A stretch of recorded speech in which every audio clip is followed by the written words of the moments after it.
year's selections, where Harper looks like he may be replaced as Prime Minister, perhaps, by a young upstart who will be well known to Canadians, but probably not so well known to the rest of the world. First of all, Dan, thank you so much for joining me. My pleasure. Right, so first of all, for the benefit of people out there who don't know the intricacies of Canadian politics, who is Pierre Trudeau? Sorry, not Pierre Trudeau. Justin Trudeau is actually the son of Pierre Elliott Trudeau.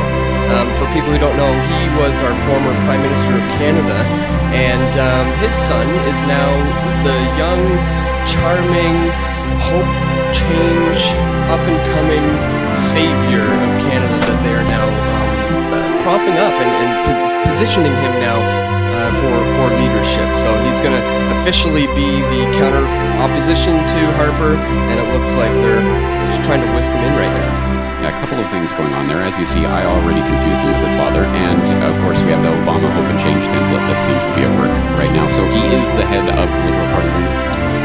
He is currently the leader. Interestingly enough, they don't necessarily have a platform, really. He's not really campaigning on any kind of one specific platform. However, something that he's doing, which we can see it for what it is going for the weed ticket. Right now, there's a lot of things happening with the legalization of marijuana in Canada. As far as the medicinal users, there's a lot of laws being changed right now. So Justin Trudeau is playing the weed ticket by saying, I'm going to legalize marijuana if you vote for me.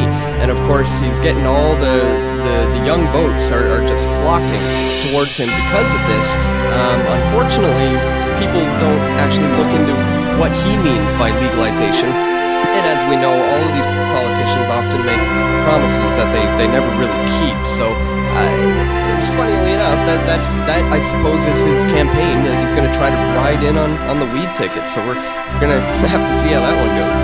Well, looking in from overseas, I can tell you that the only thing I know about Trudeau and what's being talked about is the weed issue. So, I mean, that's clearly what they're kind of setting him up for. I understand you've confronted him at least once?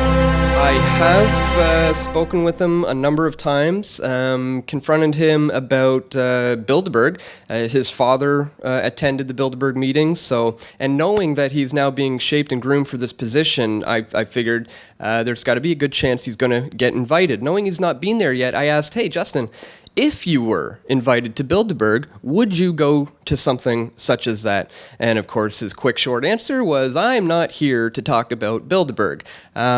But we will be at Bilderberg this year in June in Austria, and I'm going to be keeping my eye out for him there because, of course, we have an election coming up in October. So it would be very interesting to see if the hare, as we call him in Canada, Justin, ends up showing up at Bilderberg this year. Yeah, vote for the hare. Well, okay, so obviously this year is going to be a kind of make or break for this issue in particular. What are you working on in regards to this?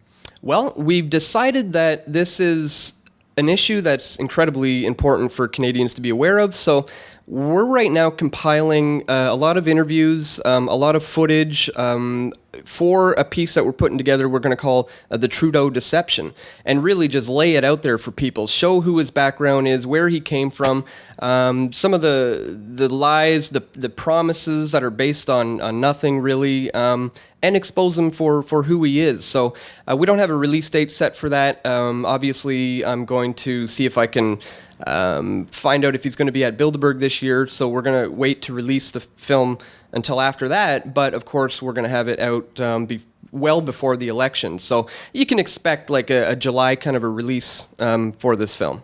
I saw a little bit of a preview, including some interviews you've done with some people who seem to be incredulous at the idea that he won't be really changed. He won't really bring the hope and change. Specifically, of course, thinking about what we've seen so far about Bill C-51 and the new terror legislation in Canada. Is Trudeau any different so far?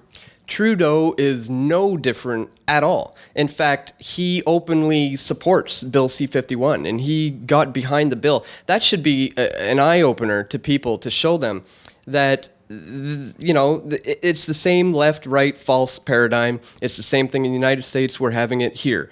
So it's completely plain as day obvious to me. Excellent. Well, I'm very much looking forward to Trudeau's Deception myself. I hope to see some of the Bilderberg footage in there, maybe if he does show his face. And at any rate, tell people where they can go to see all of your work. The film will be released, as we do with all our films, for free on YouTube at Press for Truth, or youtube.com/weavingspider. And then, of course, it'll be available on my website, pressfortruth.ca. Dan Dix, pleasure to finally meet you. Thank you for taking the time. Thank you.